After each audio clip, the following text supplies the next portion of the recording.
Kamal sir Tamil cinema மட்டும் இல்லாமல் Indian சினிமாவுக்கு பயங்கர பெஸ்ட்டாக டெக்னிக்கலாக இப்படி தான் இருக்கும், இதை பார்த்து கற்றுக்கோங்க அப்படின்ற மாதிரி பல படங்களை தந்திருக்காரு. அப்படிப்பட்ட மிக முக்கியமான நிறைய திரைப்படங்கள் இங்கே தமிழ்நாட்டில் பெரிய அளவில் ஓடாமல் இருந்திருக்கு. அதுக்கு மிகப்பெரிய எக்ஸாம்பிளாக லிஸ்ட் ஆஃப் படங்கள் என்கிட்ட இருக்குது. அதில் மிக முக்கியமாக என்னுடைய ஆல் டைம் ஃபேவரட் கண்டிப்பாக ஹேராம் சொல்லி ஆகணும். ரொம்ப பியூட்டிஃபுல்லான ஒரு படம், ரொம்ப அழகாக இருக்கும்.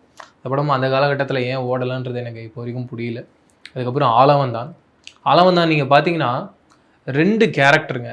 அந்த 2 கேரக்டருக்குமான வித்தியாசம், வெயிட்டு வேறு வேறு.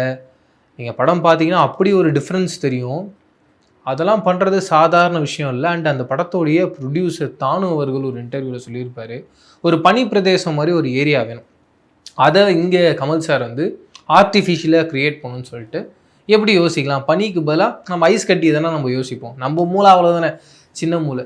அவர் எப்படி யோசிச்சிருக்காரு, பனி மாதிரி என்ன இருக்குது, தெர்மாகோல் இருக்குது, தெர்மாகோலை டன் கணக்கில் இறக்குங்க, அது வந்து பனி பிரதேசம் ஃபீல், அந்த டெப்த்து தந்துடும், அதில் நம்ம ஒர்க் அவுட் பண்ணுவோம்னு யோசிச்சு அப்படி பண்ணியிருக்காங்க. அந்த ஷார்ட்லாம் கேட்கும்போது நான் மறந்துட்டேன், எப்படி இதை கமல் சார் யோசிச்சிருப்பாரு, அவருக்குள்ளே என்ன தாட் ப்ராசஸில் போயிருக்கும். நீங்கள் கதையாகவே பார்த்தீங்கன்னாவும் ஆலந்தவானில் ஏகப்பட்ட லேயர்ஸு.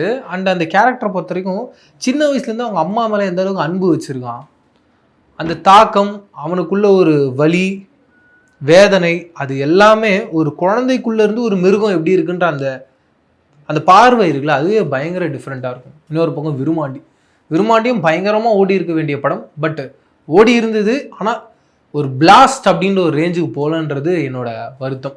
அதுவுமே நீங்கள் பார்த்தீங்கன்னா ஒரு 2 பேருடைய பெர்ஸ்பெக்டிவில் ஒரே கதை சொல்கிறாங்க.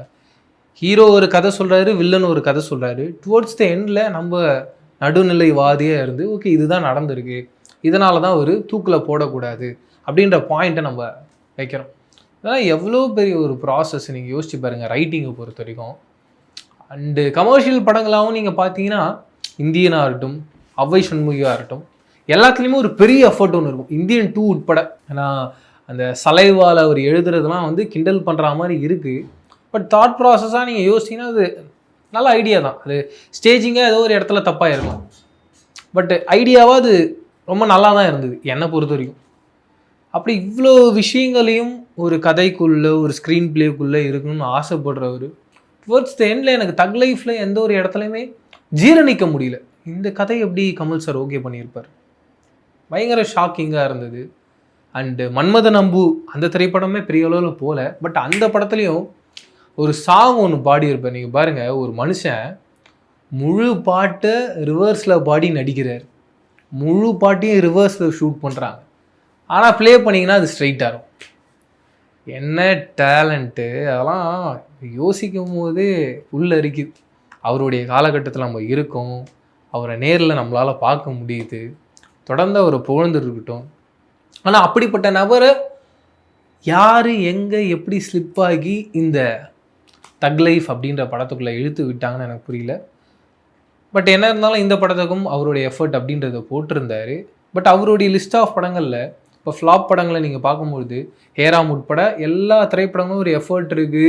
அது ஒரு காலகட்டத்துக்கு அப்புறமா ஆடியன்ஸ் மறுபடியும் தேட்டரில் போய் பார்த்து இப்பேற்பட்ட விஷயங்கள்லாம் முன்கூட்டியே கமல் சார் கணிச்சு ஒன்று பண்ணியிருக்காருல, அதான்டா லெஜண்டுன்னு நம்ம பாராட்டம். ஆனால் அவர் பண்ண ஒரு சில படங்கள் பாராட்டாமல் அது ரீரிலீஸ் பண்ணாலும் ஓடாதுன்னு ஒரு லிஸ்ட் ஆஃப் படங்கள் இருக்குல்ல. எக்ஸாம்பிள் மன்மதன் அம்பா இருக்கட்டும், இந்தியன் 2 இருக்கட்டும், இப்போ தக் லைஃப், அப்படிப்பட்ட படங்களும் இருக்குது.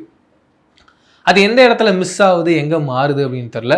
மன்மதன் அம்பாவது ஒரு சில இடங்களில் காமெடி இருக்கும், அதனால் அந்த காமெடின்ற போது கடந்து போயிடலாம். இந்தியன் 2லாம் நீங்கள் யோசிச்சு பாருங்கள், Chitra Aravindan from social media அப்படின்னு சொல்லும் போது அது ஒரு சீரியஸ் சீன், ஆனால் ஆடியன்ஸாக நமக்கு பார்க்கும்போது குபீர் சிரிப்பு வருது. அப்படி ஒரு விஷயத்தை எப்படி கமல் சார் பண்ணுற படத்தில் பண்ணாங்கன்றதெல்லாம் இப்போ வரைக்கும் அதிர்ச்சி, ரொம்ப ஷாக்கிங்காக சர்ப்ரைசிங்காக இருக்குங்க. ஏன்னா ஒரு பக்கம் சங்கர் அப்படின்ற ஒரு ஆள், இன்னொரு பக்கம் மணிரத்னம் அப்படின்றவர், 2 பேர் மேலேயும் ஒரு பெரிய மரியாதை இருக்குது நம்ம தமிழ் சினிமா சைட்லேருந்து, லெஜண்ட்ஸாக நம்ம பார்த்துட்டோம். அவங்க 2 பேரும் இப்படி ஒரு கதை பண்ணுறாங்களா அப்படின்னு நினைக்கும் போது பயங்கர வருத்தமாக இருக்குது. விஸ்வரூபமே நீங்கள் பார்த்தீங்கன்னா விஸ்வரூபம் 1 வரும்பொழுது பெரிய அளவில் ஓடாதுன்னு நினச்சாங்க, பட் அந்த படம் ஓடிடுச்சு. விஸ்வரூபம் 2லேயும் என்ன மிஸ் ஆகுதுன்னு பார்த்தீங்கன்னா பயங்கரமான க்ரியேட்டிவிட்டி அந்த கதைக்குள்ளே இருக்குது. பட் அந்த கதையோட ஸ்க்ரீன் பிளேவும் கதையாகவும் பெரிய லெவலில் இல்லை அப்படின்ற பொழுது அது ஆடியன்ஸுக்கு பெரிய லெவலில் ஒர்க் அவுட் ஆகும். நான் பயங்கரமாக ஃபீல் பண்ண படம் கமல் சாரோட படம் இது. நீங்கள் எல்லாரும் சொல்லலாம், ஏராம் சொல்லலாம், விருமாண்டி சொல்லலாம், இப்படி லிஸ்ட்டாக படங்கள் ஒருத்தர் ஒரு பாயிண்ட் சொல்லலாம். ஆனால் என்னோட ஆல் டைம் ஃபேவரட்னா கண்டிப்பாக உத்தம வில்லன். அந்த படம் நீங்கள் போய் பாருங்கள். எல்லாரும் சொல்லுவாங்க ஒரு பயங்கர அறிவாளித்தனமாக இருக்கும் அப்படி இருக்கும்னு. ரொம்ப பயங்கர மெட்டஃபரிக்கான ஒரு படங்க. ஒரு பக்கம் ஒரு ஹீரோவாக இருக்கார், அவருடைய வாழ்க்கை. இன்னொரு பக்கம் ஒரு படம் நடிச்சுக்கிட்டு இருக்கார், அந்த படத்துக்குள்ளே ஒரு வாழ்க்கை ஒன்று இருக்குது. இவர் கூடிய சீக்கிரம் இறக்க போகிறாரு. அந்த கேரக்டர் வந்து என்ன நடந்தாலும் இறக்கவே இறக்காது அப்படின்ற ஒரு ட்ராவலில் போயிட்டுருக்க ஒரு கேரக்டர். இதுக்கு நடுவில் ஒரு எமோஷன் ஒன்று ப்ளே பண்ணி இருப்பாங்க பாருங்க, எப்பா. அதுவும் கமல் சார் அவங்க பையன்கிட்ட போய் சொல்லுவார், அந்த மாதிரி அந்த பையனுக்கு தெரிஞ்சிடும் இவருக்கு கேன்சர் இருக்குது, கூடிய சீக்கிரம் இறக்க போகிறாருன்னு. அப்போ அந்த பையன் சொல்லுவான், நான் எப்படியாவது உங்களை கோலிவுட்டில் பெரிய ஸ்டாராக நான் டைரக்ட் பண்ணி பார்க்கணும் அப்படின்ற ஒரு ரேஞ்சில் ஒரு டைலாக் ஒன்று இருக்கும். அப்படி இருக்குங்க அந்த சீன். இப்போ பார்த்தாலும் கண்ணில் தண்ணி வருங்க. அப்படி ஒரு சீன். அப்படிப்பட்ட எந்த விதமான எமோஷனும் இல்லாமல் இந்த தக் லைஃப் எப்படி பண்ணாங்கன்னு எனக்கு கண்டிப்பாக புரியல. ஏன்னா அந்த கதை சொல்லும் பொழுதே எல்லாரும் என்ன சொன்னாங்கன்னா, இந்த படத்தில் அப்படி ஒரு ஸ்ட்ராங்கான ஒரு எமோஷன் இருக்குது, ஒரு கேங்ஸ்டர் படம் அப்படின்னா. பட் அப்படிப்பட்ட ஒரு படமாக இது ஏன் வரலன்றது தான் பெரிய கேள்விக்குறி. பட் என்ன இருந்தாலும் லிஸ்ட் ஆஃப் கமல் சாரோடைய ஃப்ளாப் படங்கள்லாம் சொல்லியிருந்தேன், மும்பை எக்ஸ்பிரஸ் உட்பட. அதில் என்னோடய ஃபேவரட் கண்டிப்பாக உத்தம வில்லன். அப்படி உங்களுடைய ஃபேவரட்டாக எது இருக்குது? பட் அன்ஃபேவரட் அப்படிங்கிற லிஸ்ட்டில் என்னை பொறுத்த வரைக்கும் இப்போ வரைக்கும் இந்தியன் 2 தான். அது கண்டிப்பாக எந்த ஆங்கிளில் பார்த்தாலும் கடக்கவே முடியல. தக் லைஃப்பை கூட கடந்துடலாம், இது கடக்க முடியாத சூழ்நிலையில் மாட்டிக்கிட்டேன். அப்படி உங்களுடைய ஃபேவரட் அண்ட் அன்ஃபேவரட்டை கமெண்ட் செக்ஷனில் ஷேர் பண்ணிக்கோங்க. இதை தாண்டி நீங்கள் இப்படி சினிமா பற்றின விஷயங்கள்லாம் தெரிஞ்சுக்கணும்னு ஆசைப்பட்டீங்கன்னா மறக்காமல் நம்ம ரெட்ரோ மீடியாவை சப்ஸ்கிரைப் அண்ட் பெல் ஐக்கானை ப்ரெஸ் பண்ணுங்கள். இதே மாதிரி சூப்பரான அடுத்த வீடியோவில் சந்திக்கிறேன். அதுவும் டேட்டா வச்சுருக்கீங்க. நான் பிரவீன் கேஎஸ். பாய்.